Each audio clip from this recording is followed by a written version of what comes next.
जिस तरीके से एनफोर्समेंट डायरेक्टरेट का मिसयूज़ किया जा रहा है, जिस तरीके से enforcement directorate Bharatiya Janata party की गोद में बैठकर विपक्षी नेताओं पे आए दिन नए नए आरोप लगा रही है, वो दुर्भाग्यपूर्ण है और दिखाता है इंस्टीट्यूशंस कैसे कॉम्प्रोमाइज़ हो रहे हैं। एक तरफ आपके सामने पूरा अडानी का खुलासा है, एनफोर्समेंट डायरेक्टरेट उस पर चुप्पी बांधे हुए है।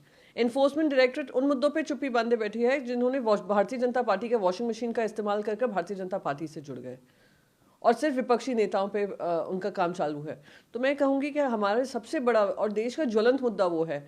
आज महाराष्ट्र में लाखों किसान रास्तों पे हैं क्योंकि उनको प्याज का मिनिमम जो मूल्य मिलना चाहिए वो ना सरकार से सपोर्ट मिल रहा है राज्य में, ना केंद्र से। तो उसके बारे में भी महाराष्ट्र से जुड़ा हुआ मुद्दा है, हमारे लिए महत्वपूर्ण है।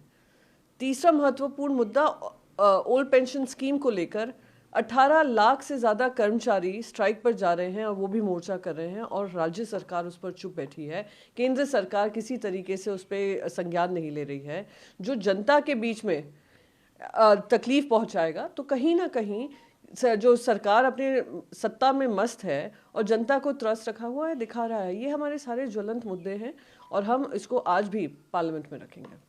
उन्होंने कहा है कि एफएटीएफ ने गांधी परिवार के भ्रष्टाचार की तरफ इशारा किया है और वो ईडी का जो केस है उससे रिजेंबल कर रहा है। मुझे तो लगने लगा है कि पहले जो जिम्मेदारी दी थी गांधी परिवार पे आरोप लगाने की, स्मृति ईरानी जी को दी थी, उनसे शायद इस्तीफा ले लिया गया है इंटरनल कैबिनेट रीशफल में और troll ministry information broadcasting minister को दे दी है।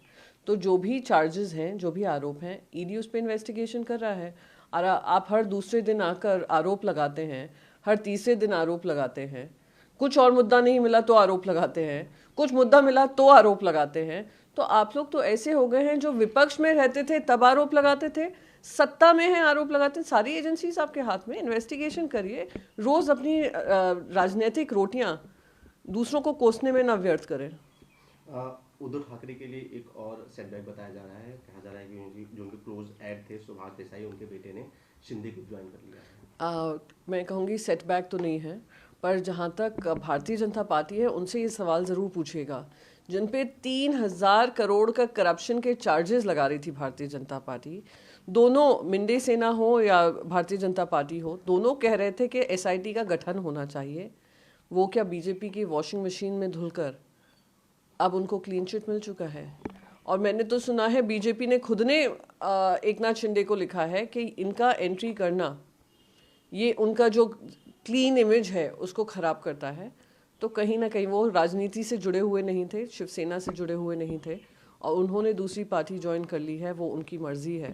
I think it's an independent democracy. पर जहाँ तक इनका सवाल है तो ज़रा भारतीय जनता पार्टी से पूछिए क्या इनकी भी कमीज़ साफ़ कर दी गई है।